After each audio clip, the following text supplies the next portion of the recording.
Hi Mark, my name is Wendy. My student number is S04411057. I'm sophomore at MCUE. The speech title is Stories from a Home for Terminally Ill Children. The speaker is Kelly Ho. I want to introduce you to some very wise kids that I've known. But first I want to introduce you to a camel. This is Cassie, a therapy camel visiting one of our young patients in her room, which is pretty magical. A friend of mine raises camels at his ranch in the Santa Cruz Mountains. He has about 8 of them, and he started 30 years ago because he thought horses were too mundane.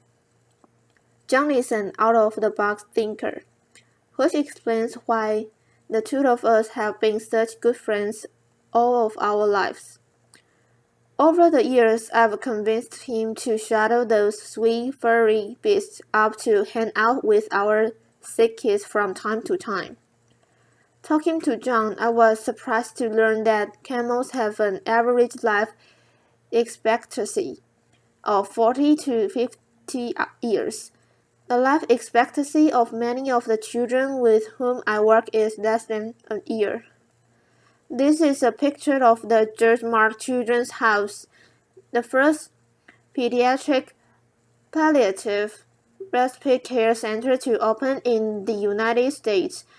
I founded it in 2004, after years of working as a psychologist on pediatric intensive care units, frustrated with the undignified deaths that so many children experienced and their families had to endure. As I said, with families whose children were at the end of their lives, I was actually acutely aware of our surroundings, while the elevated train rumbled overhead on its track. Quite literally, the room reverberated with each passing train car. The lights on the world were fluorescent and too bright. Monitors beeped, as did the elevator, noisily announcing its arrival. These families were experiencing some of the most excruciating moments of their lives, and I so wanted them to have a more peaceful place in which to say a last goodbye to their young daughters and sons. Surely, I thought there must be a better spot than the hospital intensive care unit for children at the end of their lives. Our children's house is calm and nurturing. It's a place where families can stay together to enjoy quality time with their children, many of whom are there for respite stays, some with repeated visits over a span of many years. We call those kids our frequent flyers. Rather than the bright, noisy quarters of the hospital, their rooms are calm and comfortable, with actual living spaces for the families, a sanctuary of gardens, and a wonderful outdoor playground with special structures for children with physical limitations. This sweet baby Lars came to us directly from the hospital intensive care unit. Imagine her hearing the heartbreaking news that none of us would ever want to hear. His parents had been told that Lars had a brain anomaly that would keep him from ever swallowing, walking, talking, or developing mentally. Recognizing what little chance he had for survival, his parents chose to focus on the quality of time that they could spend together. They moved into one of our family apartments and treasured each day that they had, which were far too few. Laura's life was brief, to be sure, mere weeks, but it was calm and comfortable. He went on hikes with his parents. The time that he spent in the pool with our aquatic therapist lessened the seizures he was experiencing and helped him to sleep at night. His family had a peaceful place in which to both celebrate his life and mourn his death. It has been 5 years since Lars was with us, and in that time his family has welcomed a daughter and another son. They are such a powerful testament to the positive outcome that specialized children's hospice care can create. Their baby's physical discomfort was well managed, giving all of them the gift of time to be together in a beautiful place. I'm going to talk to you now about the elephant rather than the camel in the room. Very few people want to talk about death, and even fewer about children's death. Loss of a child, especially for those of us who have our own child, is frightening. More than frightening, paralyzing, debilitating, impossible. But what I've learned is this: children don't stop dying just because we, the adults, can't comprehend the injustice of losing them. And what's more, if we can be brave enough to face the possibility of death, even among the most innocent, we gain an unparalleled kind of wisdom. Take Krista, for example. She was one of the first children to come for care after we opened our doors. She was 9 when she arrived, and her neurologist expected that she might live another 2 weeks. She had an inoperable brain tumor, and her decline had really accelerated in the weeks before she came to us. After settling into her room, dressed entirely in pink and lavender, surrounded by the Hello Kitty accessories that she loved, she spent the next several days winning over the hearts of every staff member. Bit by bit, her condition stabilized, and then to our astonishment, she actually improved. There were a variety of factors that contributed to Crystal's improvement, which we later came to call the Judge-Marr pump, a lovely not uncommon phenomenon where children outlive the prognosis of their illnesses of if they are outside of the hospital. The common atmosphere of her surroundings, tasty meals that were fixed often to accommodate her requests. The resident pets, the therapy dog, and the rabbit spent lots of cozy time with Crystal.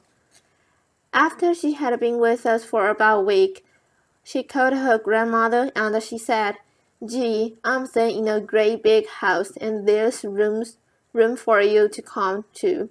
And guess what? You don't have to bring any quarters because the washer and the dryer are free." Laughter.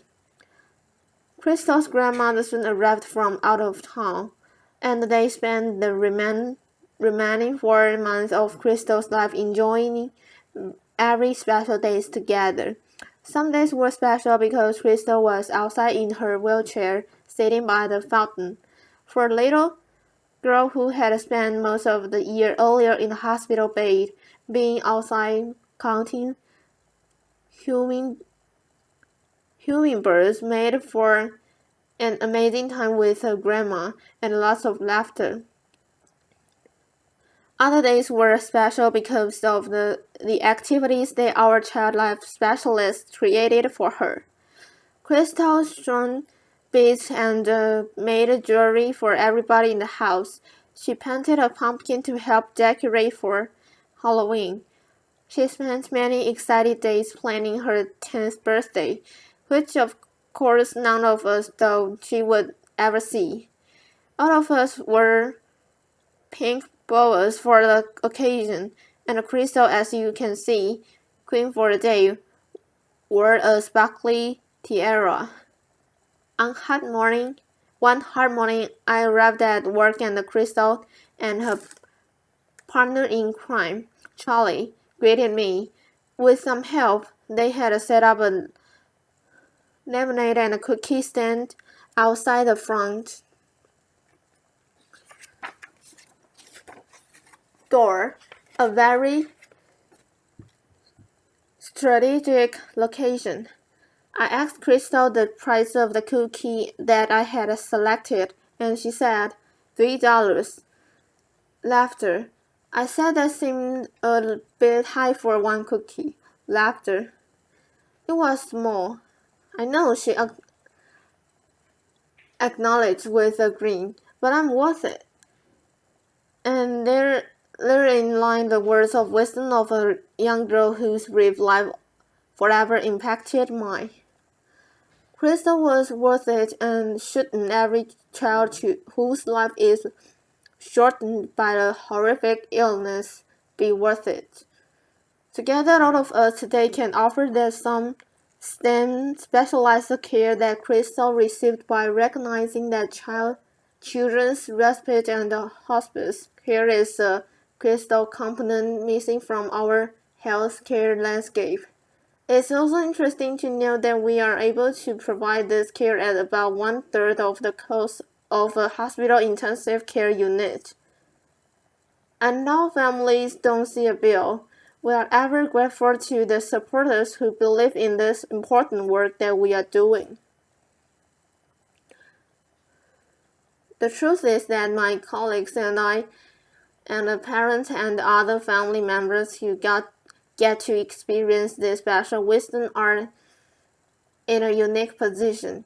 There are only 2 freestanding pediatric hospices in the United States, although I'm happy to report that based on our model, there are 18 other under various stages of development. Applause. Still, most of the children who died in the United States every year died in hospital rooms, surrounded by beeping machines and anxious, exhausted adults who have no other option but to say goodbye under those harsh institutional lights and among virtual strangers.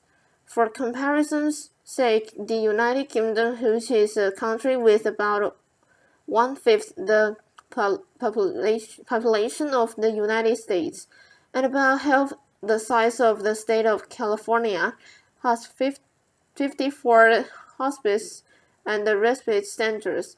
Why is that? I've asked myself that question obviously many times. My best guess is that Americans, with our positive can-do attitude, hold the expectation that our medical care system will fix it.